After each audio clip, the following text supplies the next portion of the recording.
Every once in a while, somebody will ask me why I haven't been playing Albion Online anymore. And every so often, I will also ask myself the same question, because I remember I watched a video trailer for Albion Online, and if you've played that game, you know what I'm talking about, with the old man with the epic voice, and he says, "Write your own story. You are what you wear." And I remember playing that game for the first time, and I fell in love with it because it has a player-driven economy that is more realistic than any other MMO that I've ever experienced. It's accessible, it's intuitive, the UI is very nice, the art style is very nice. It's a nice mix of minimalistic and also elegant. There's just so much good I could say about Albion Online. It's the most amazing economy simulator you will ever play, possibly with the exception of EVE Online. That being said, though, I don't play the game because, first of all, I kept on buying things in the game to decorate my island and to do things like that.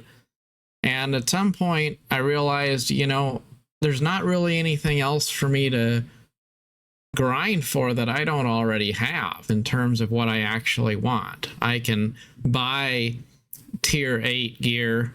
I can play through all of the PvE content that there is available in the game. I can decorate my personal island with all the available decorations that you can buy or find in the game. There's just not really much else to do unless I want to get into full loot PvP content, doing activities in the more dangerous areas of the game. And when you go out into the dangerous areas in the game, you're going to wind up getting ganked, or you're going to have to align yourself with a good guild and then do group activities. And that totally changes the dynamics of gameplay. But by the same measure, Albion Online, despite being really amazing, for those same reasons, winds up being really toxic. And the reason why it's so toxic is because there really isn't anything else to do in the game at a certain point other than to fight other players. And so that's the entire value and purpose of the end game. And, it's like if you imagine kids that were in a blighted neighborhood in the inner city and they don't really have much to do, so they're just broke and bored, then what happens? Potentially they start to do crime, and then that becomes a lifestyle. And I think Albion Online kind of has become a microcosm of that. And if you look at the chat for global in Albion Online, you'll see a lot of really hateful, toxic, or vulgar things going on in there all the time. Like, there's almost never a real legitimate normal conversation, which doesn't bother me. Now, don't get me wrong, I'm not for censorship exactly. I think people should be free to say whatever they want. I don't care about that. But what I do care about is the fact that as a whole, the community of Albion Online feels like the kind of people in general that you wouldn't actually want to hang out with in real life. So when you're playing an MMO, but you're playing with people who seem like the worst sort of people, then what's the point of playing a social game with people who don't actually seem like the kind of people you'd want to be around. Now, I don't want to say that all Albion Online players are bad or anything like that. And there's a lot of nice people, I'm sure, playing the game.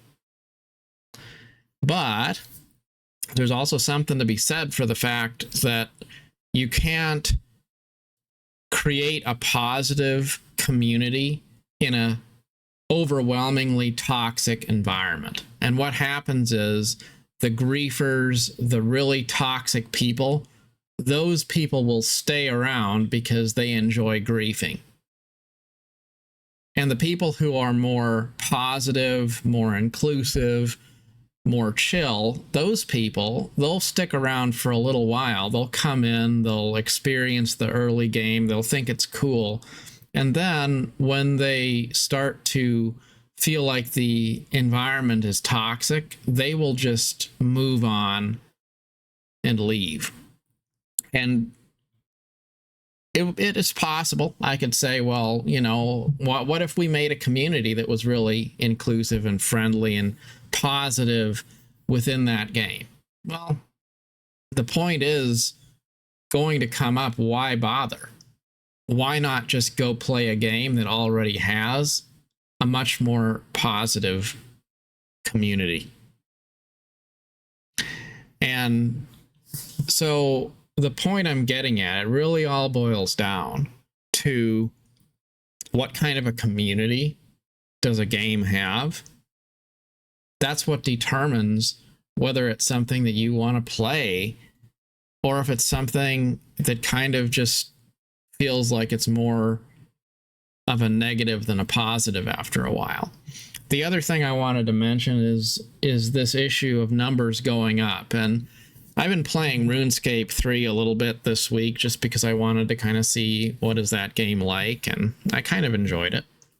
But the reality is, anytime you have a game where the number one purpose is for numbers to go up, for whether that's competition or it's just having a score go up or having your stats go up, you wind up having it dominated by min-maxers who will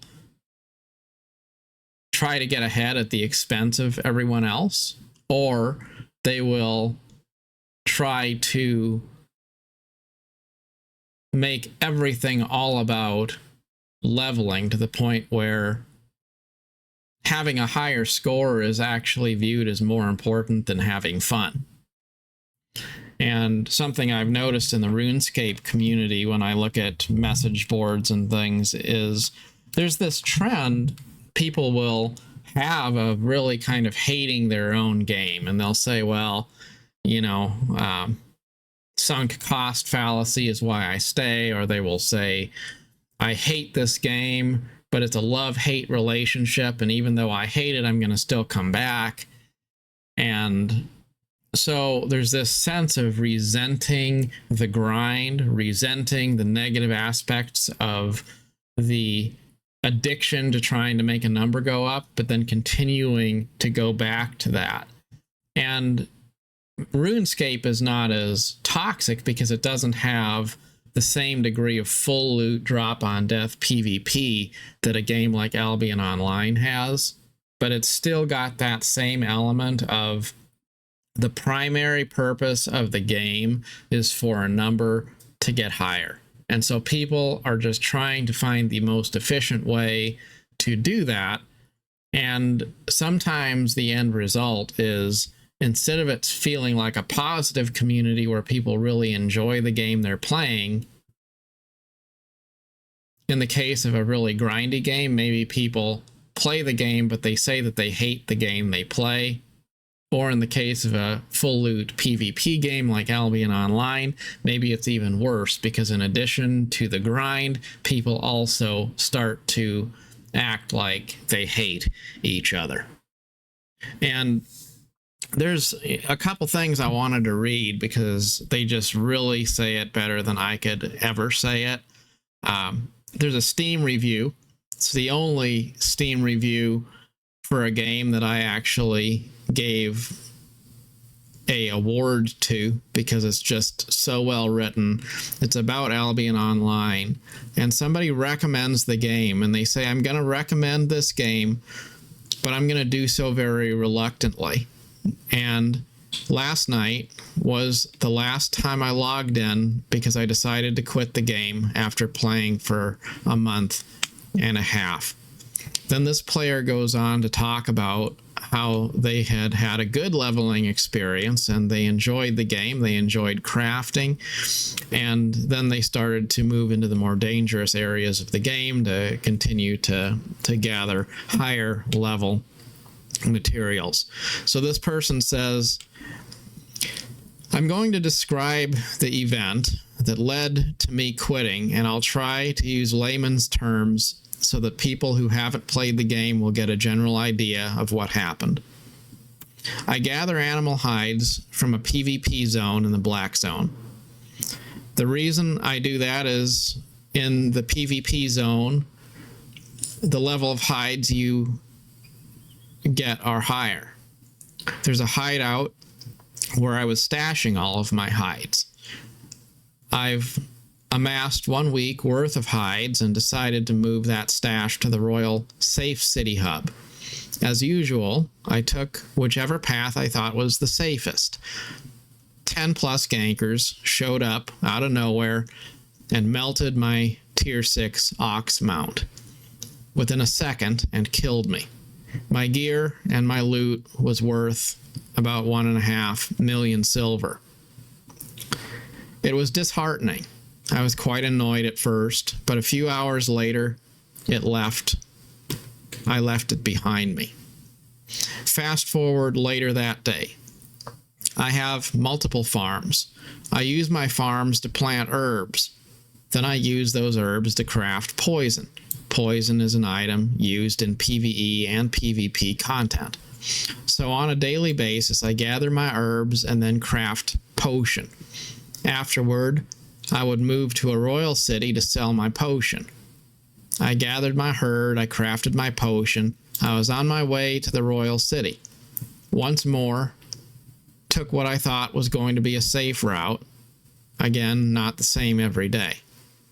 When I was literally a few feet from the entrance of the safe zone, 10 plus people showed up from nowhere again and ganked me, effectively looting me from another 1.5 million silver worth of equipment and potion. At this point, I was completely crushed. Now, while I lost 3 million silver, and for most people who are just starting out, it would be a huge loss. For me, it was a huge loss, which I knew I could come back from. From day one of playing this game, I've been super optimal in what I do and would always look for the best way to invest my silver to build a steady stream of income. I knew the lost silver probably represents 5 or 6% of what I'd possibly make in 1 month, or even less if I scale the things I do. But I just don't want to deal with this anymore. The negative feeling I got in that moment, the mood shifting from happy crafter to depressed because of a silly game and virtual currency. Nah, this is not for me. I don't want to deal with that. And the player writing this review goes on to say that the thing you should know is that gankers will always have the upper hand in Albion Online. And they close again saying that they give the game a recommend because the game is good and the system works as intended. But there's no escaping the fact that PvP is the core of the game. And you know, the bottom line is that's just so spot on. It's a game that plays exactly as it's intended. It's an amazing game that works the way it was designed, and I love that about the game. But you know what else also works the way it's designed? Human nature. And when you give people absolute freedom and you eliminate all those theme park elements, especially when you don't really have a lot of other paths for people to pursue outside of PvP, you wind up having an environment where people don't care if the things that they're doing are actually creating a negative experience for somebody else. And there's not anything intrinsically wrong with ganking in Albion Online. Don't get me wrong. That's part of how the game works. But it's also your choice whether you want to subject yourself to that as a form of entertainment. And I've come to the conclusion that even if it's fun when you win, I'd rather invest in something which feels like a tide that lifts all boats. I'd rather just be part of something that's an enjoyable, positive, happy experience right out of the gate. Because life is too filled with things that are frustrating, things that are difficult, and things which are disheartening. For us to make those the things that we spend our time experiencing in a virtual way as well. Now, I've been playing Elder Scrolls Online primarily of late. That's my main MMO. And in addition to playing Elder Scrolls Online, I've taken a general interest in the world and the franchise of the Elder Scrolls as a whole. And it's very nice to be part of something which is 30 years of lore and franchise growth, which have made the Elder Scrolls what it is. And just to put it in perspective, I'm going to read another review which someone wrote now 7 years ago about the Elder Scrolls Online. And they said, this is a Reddit post. They said, each year I've been going through hell. Apparently, I have depression, and I've never wanted to acknowledge it. Last year, I received ESO as a gift from my sister because she thought it was some other game. I never heard of it and started playing just to please her. Since then, ESO changed my life. You gave me a way out without jumping from that bridge. You gave me other ideas to do with a knife. You stopped me from crippling thoughts because I was busy figuring out my build. It didn't stop my problems completely, but you bought me time. The time I needed to realize I needed help. I still crash, fail, and F up, but you got me a world where I could belong for a little while. You mean so much more to me than just a game. I'm not there yet, but at least I have a light now. This was my first step to recovery. Thank you, ZeniMax. Thank you, community.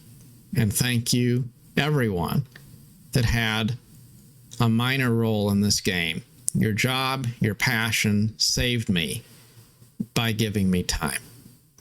And then there's several hundred upvotes on that.